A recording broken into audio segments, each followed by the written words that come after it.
Computer viruses and hackers can do real harm to the information your small business depends on. Contacts, customer records, financial agreements, vendor data, they're all things you'd rather not lose, or even share. One new worm threatens to interrupt programmable logic controllers around the world, bringing factories everywhere to a halt. Another steals online banking usernames and passwords through cell phones. New security threats appear every 8 seconds. And malware, short for malicious software, has become so advanced, in most cases, you may not even know you are infected.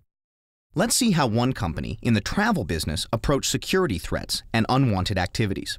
Mick Miller runs a small travel agency downtown. One morning, he arrived at the office to find all his desktops playing the Czech Republic national anthem, and he had never even been there. A virus had infected the entire office. Several directories had been violated, and many files were missing or corrupted, so he immediately took action. While there were some measures Mick knew he could implement on his own, he also called in internet specialists from Battleton Security to make sure he covered all of his vulnerabilities. Battleton recommended a complete security audit.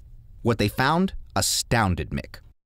As it turns out, the huge volume of unsolicited emails the agency received was a lot more than an inconvenience. It hid malware, including viruses, worms, and hidden spyware called Trojan horses that had crept into the network and compromised information everywhere. Accounting information, business plans, customer databases, vendor information were all at risk of theft or corruption. And protecting it took more than just passwords.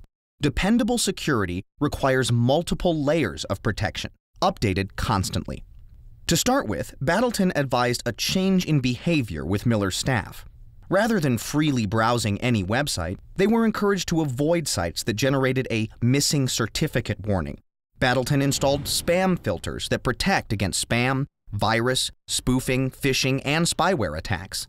Then, Battleton recommended third-party antivirus software for scanning every single downloaded file that got through. Automated, mass-produced internet threats were one thing, but intentional hacking can be even more damaging because that is even harder to locate. For instance, Miller didn't know it yet, but for months his server had been secretly recruited as a botnet. It was now one of millions of servers unknowingly generating secret email solicitations for hire to recipients around the world. This not only annoyed thousands of email recipients, but caused occasional preventative blocking of messages to and from Miller's own service provider. Not knowing if their own outgoing messages were getting through meant initiating delivery confirmation on every message sent. And he had no way of knowing how many incoming messages were being blocked. This threw the business into chaos and added extra work for Miller's employees. And there had been other forms of infiltration by unauthorized users as well, such as credit card number and contact information thefts. To fight those threats, Battleton implemented a layered solution that addressed manual intrusions on many levels. The first step in network device protection against hacking was to install network and email firewalls. Email firewalls protect the email system, and network firewalls protect the entire installed network.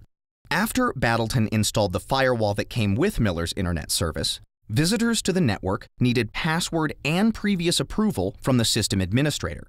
This protected information as well as vulnerable hardware, data storage devices, and laptops. But what about files in transit coming and going through the firewall? Information being sent faces its own set of threats. Since Miller's staff sent lots of emails over the internet from around the world, the threats were too numerous to count.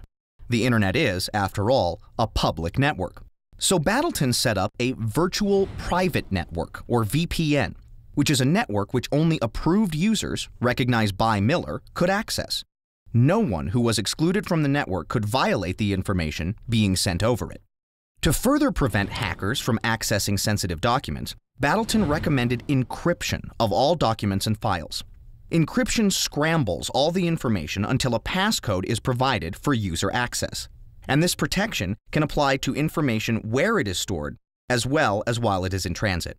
Once Miller made all these investments in protecting information, how did he know it was working?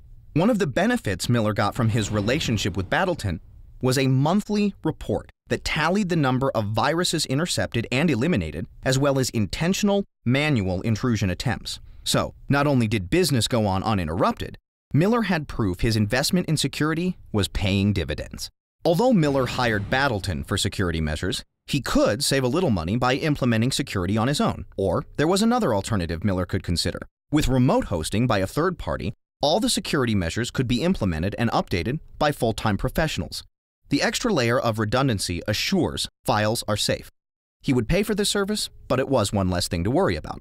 For more detailed resources like brochures and white papers on preventing security threats and stopping unwanted activities, as well as information on protecting your data and maintaining compliance, visit quest.com/connectthedots.